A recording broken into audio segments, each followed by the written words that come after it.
Fala galerinha, hoje a gente vai falar de uma coisa muito legal dentro do React, que é prop drilling. Na verdade não é muito legal, mas a forma que a gente vai resolver ele vai ser muito maneiro. Então a gente vai falar um pouco sobre composition, prop drilling e como que a gente pode deixar a sua aplicação mais performática aplicando alguns conceitos bem legais. Então cola aqui para minha tela que a gente vai tentar explicar primeiro um pouco o contexto ali, né? O que que é a composição. Então, deixa eu puxar aqui pra gente o Isencal. Então, composição, galera, é basicamente a ideia de a gente pegar um componente, beleza?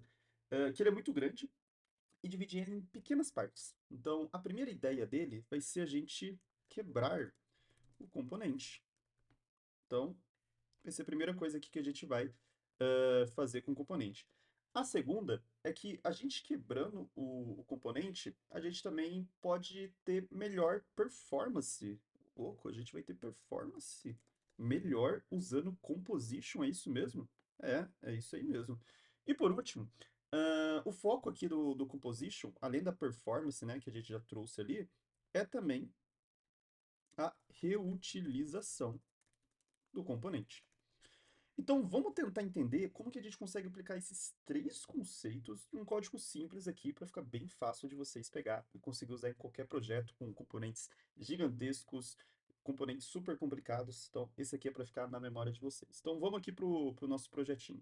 Simples, como resolver prop drilling, tem um container, informações do usuário, nome, nickname, e a gente tem um contador que ele vai ser importante para a gente explicar um pouco a questão de performance. Então, indo aqui para o nosso querido código, a gente tem isso aqui, galera.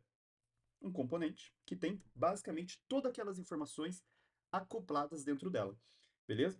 E aqui a gente tem um WebTestX que ele basicamente instancia o nosso container, né? Ele chama o nosso componente de user container e a gente passa duas props para ele. Então, a gente seguindo o primeiro conceito ali, né, de composição é basicamente a gente conseguir dividir esse componente em blocos menores para melhor leitura daquele componente e também a manutenção dele. Então, se eu fosse pegar esse componente, a gente consegue enxergar ele basicamente em três blocos. Mas eu vou dividir ele em dois primeiro para ficar um pouco mais fácil. Então, o que que eu vou fazer? Eu tenho aqui o user container, algumas informações. Eu vou buscar essa informação aqui em específico, eu vou trazer ela para um componente separado. Então, eu vou dar um Ctrl X dessa parte e vou criar um componente chamado info.tsx. Beleza?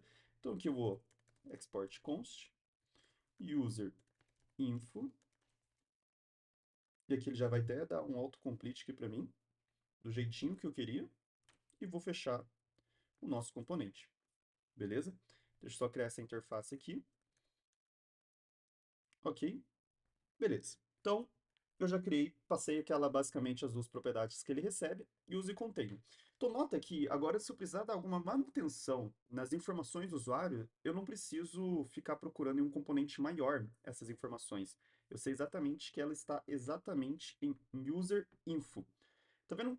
Vamos pegar isso aqui num contexto maior, num componente, de repente, que ele fosse com 200 linhas. Imagina você procurando onde estão as informações do usuário nessas 200 linhas.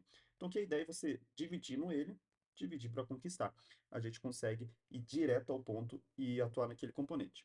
E aí, o que muita gente erra, às vezes, na composição, é que eles fazem a composição que igual a gente fez, né? A gente está dividindo o componente, quebrando ele em menor partes, mas ele ainda deixa o componente meio que amarrado a outro. Isso pode trazer dois problemas. Prop drilling, que foi o tema ali que a gente vai trazer, e performance. Então vamos colocar aqui como que eu vejo muita gente fazendo isso. A pessoa vai lá e fala assim, pô, peguei o componente dali, a melhor forma é colocar ele aqui, user info. Beleza, full name, e eu vou, já importou ali pra gente. Muita gente faz isso. E aí, qual que é o problema que a gente tem aqui?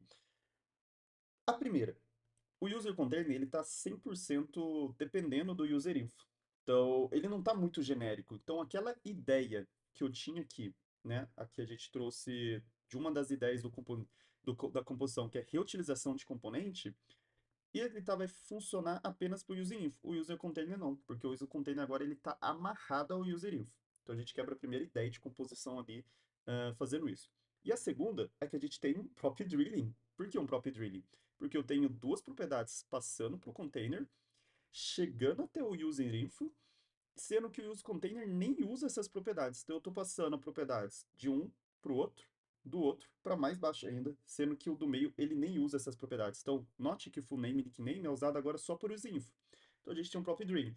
Obviamente, os prop drilling normalmente eles são mais baixo nível, né? O que acontece, às vezes, você entra no user info, tem outro componente que usa o nickname e esse aí vai virando o que a gente chama de Hadouken ali dentro da programação, ou a gente pode ter um prop hell também, mas o nome mais conhecido aqui dentro do React é o prop drilling.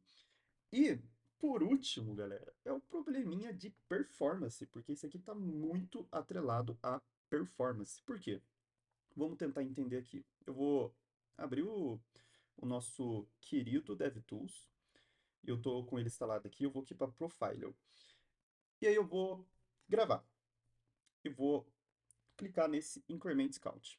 Então lembrando, o Increment Count, ele é esse use state aqui.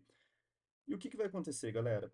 Basicamente, na primeira vez que eu cliquei no Increment Count, como o userinfo agora ele é um filho do user container, sempre que o user container ele passar por um ciclo de renderização, que é quando um estado se altera, todos os seus filhos também passam por esse ciclo de renderização, que é o que está acontecendo aqui.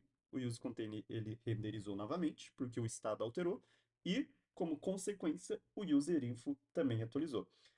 Isso aqui tudo bem que não vai trazer um problema gigantesco de performance, mas vamos novamente pensar em aplicações grandes, com muitos componentes, com muitos filos. Isso aqui pode ser impactante. E aí que a composição, aquela ideia de a gente separar mais as camadas e tentar evitar o prop drilling, vai resolver esse problema de performance. Então, como que a gente pode resolver o problema de prop drilling? Galera, existem inúmeras formas. Você pode usar um estado global, né? Você pode usar contexto, mas aqui a gente não vai usar nenhum desses aí. A gente vai resolver simplesmente mudando um pouco aonde que é chamado o componente filho. Então, galera, olha isso aqui. Ao invés agora então de eu chamar o userinfo, aqui dentro, eu vou lá no app e vou fazer o seguinte: eu vou criar uma propriedade chamada userinfo. E aqui pode ser propriedade, pode ser children também. Eu gosto de fazer propriedade às vezes, porque às vezes a gente quer fazer uma composição mais dividida, mais quebrada ali. Então eu consigo criar várias props específicas para essa composição, tá? Mas com children funcionaria também aqui o que a gente queria fazer. Beleza? E aí, olha que legal. Eu vou pegar essas duas propriedades agora que estão aqui e vou substituí-la aqui em cima. E vai ficar dessa forma o nosso querido. Vou só importar o componente aqui em cima. E basicamente o que eu estou fazendo é passando a execução de um componente a partir do app lá para dentro do nosso container, beleza? E agora lá no nosso container, o que eu preciso fazer é trocar a propriedade. Agora ele não recebe mais essas duas, ele recebe um userinfo. Vamos importar aqui do React. E agora eu vou passar ele para cá. E aí, galera, apenas com isso, eu acabei de resolver um problema de prop drilling e de performance na aplicação usando Composition. Olha que lindo. E vocês podem me falar, ah, mas você tirou duas props e trocou por uma. Mas imagina que esse aqui poderia ser 10 props trocando por uma, né? Então, a gente está novamente dando um exemplo pequeno, mas para vocês entenderem como que isso aqui seria numa aplicação gigante. Então, novamente, recapitulando aqui. O use container agora, ele não recebe duas propriedades, ele recebe apenas uma, chamada userinf, que é a ideia de eu passar aqui um filho. Poderia ser esse? Poderia ser qualquer outro componente eu passando por aqui. E aí entra na nossa ideia de composition lá atrás, que eu falei que é para deixar o componente com menos responsabilidade. Então a gente resolveu o problema de prop drill, mas Tsunode, que problema de performance que você resolveu fazendo isso? Olha que interessante. Nota que eu ainda tenho um estado aqui da mesma forma. Mas como o user info ele não é renderizado aqui, ele é renderizado lá no componente do pai, se eu tiver alguma alteração de estado aqui, ele não afeta o componente do user info agora, diferente do que tinha antes. Vamos tirar isso no papel. Então eu vou limpar aqui, eu vou chamar vou começar a gravar novamente, vou chamar o increment count uma vez, vou parar a gravação e olha que interessante que acontece agora no nosso ciclo de vida. User container renderiza, user info lê ali pra gente, did not quite render. Então, ele não passa por um ciclo de renderização, porque basicamente, né, se a gente for ali por trás dos panos, ele está sendo renderizado lá dentro do app. Então, agora, alterações de estado no componente do container não afeta o, entre aspas, ali, o filho dele. Beleza? Galera, essa era a mini aula aí que eu queria trazer para vocês de composition dentro do React e conseguirem ainda evitar prop drilling, melhorar um pouco a performance. Vocês podem aplicar isso aqui muito, muito, muito. É muito boa prática. Esse composition é um pattern, muito, por exemplo, requisitado em entrevista. Muito pattern usado por grandes bibliotecas ali também, por exemplo, o Radix usa muito de composition, então se você for lá dentro do Radix ou do ChatCN, que ele é muito famoso, você vai notar que o componente ele é dividido em várias partes. Então, se você pega, por exemplo, vamos dar uma olhada aqui no Radix. eh, Aqui, acho que vai ser legal a gente mostrar. Deixa eu voltar aqui para minha tela, para vocês conseguirem ver aqui. Se eu for nos componentes primitivos, por exemplo, vamos aqui em Get Started, e eu for num. Acho que pode ser um Alert Dialog. Acho que já vai funcionar para a gente. Aqui. O Alert Dialog, se você for olhar dentro dele, ele é um componente com composition, porque ele divide toda a responsabilidade em pequenos componentes. Então, eu tenho um componente que é só para o title, um que é só para o description, um que é só para o botão de cancelar, outro que é só para o botão de action.